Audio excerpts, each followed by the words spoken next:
Hello, मी अश्विनी. सगळ्यांना श्री स्वामी समर्थ. तर आज मी बनवत आहे पालकपुरी. पालकपुरी बनवत आहे तर म्हटलं की तुमच्यासोबतसुद्धा याची रेसिपी शेअर करावी. तर मी पण फर्स्ट टाईमच पालकपुरी बनवत होते.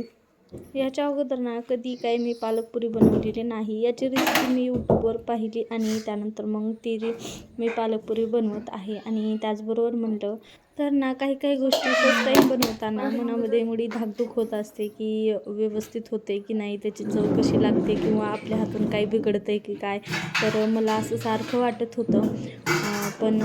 तर पालकपुरी बनवण्यासाठी मी अगोदर अर्धा किलोच्या जवळजवळ पालक अगोदर कट करून घेतला आणि त्यानंतर मग म्हणजे कट करण्याच्या अगोदरच स्वच्छ धुवून घेतलेला आहे. पालक मिक्सरमधून बारीक काढून घ्यायचा आणि त्यामध्ये थोडासा लसूण, मिरची आणि कोथिंबीरसुद्धा मी टाकलेली आहे. तुम्ही तुमच्या आवडीनुसार टाकू शकता.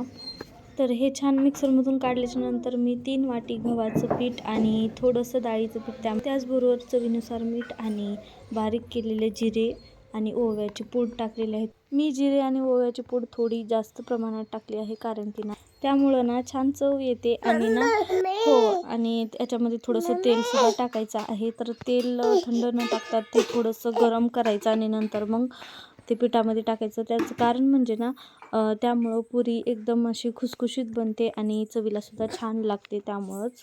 तर याच्यामध्ये कोणी रवासुद्धा ॲड करतो, पण मी काही रवा टाकलेला नाही. तर इथं ना आता व्हिडिओ एडिट करावा म्हणलं की लगेच रिया उठली आणि तिचासुद्धा आवाज तुम्हाला व्हिडिओमध्ये येतच असेल. तर पाणी न वापरता आपण हे जे पालकचं पाणी म्हणजे पालकाला जास्त पाणी सुटतं, तर त्यामुळं त्यानंच पूर्ण पीठ तिंबून घ्यायचं आणि जर लागलं तरच थोडंसं पाणी टाकायचं, पण शक्यतो पाणी लागतच नाही. त्यानंतर मग पीठ छान मळून घ्यायचं, त्याचा छान गोळा तयार करून घ्यायचा आणि 5 मिनटासाठी हे पीठ भिजू द्यायचं. तर बघा 5 मिनटाच्या नंतर मी लगेच पुऱ्या लाटायला घेतल्या. तर बघा पुरी किती छान टम्म फुगली होती. तर सगळ्याच पुऱ्या अशाच फुगल्या होत्या बरं का. पण ना माझ्या लक्षातच नाही की लास्टला मी पूर्ण पुऱ्याचा व्हिडिओ घ्यावा. फोटो काढलेला आहे मी, पण व्हिडिओ काही घेतला नाही. तर मला पुऱ्या बनवताना सारखं धाकधूक वाटत होती, पण लास्टला ही पुरी फुगली छान आणि त्याची चवसुद्धा एकदम छान झाली. त्यामुळे मलासुद्धा बरं वाटलं कारण की पुऱ्या खूप जास्त झाल्या होत्या. तर आजचा व्हिडिओ तुम्हाला कसा वाटला, कसा नाही, मला नक्की कमेंट करून सांगा. आणि व्हिडिओ आवडल्यास व्हिडिओला लाईक, शेअर आणि आपल्या चॅनल सबस्क्राईब करा. चला तर मग बाय बाय, स्टे ट्यून.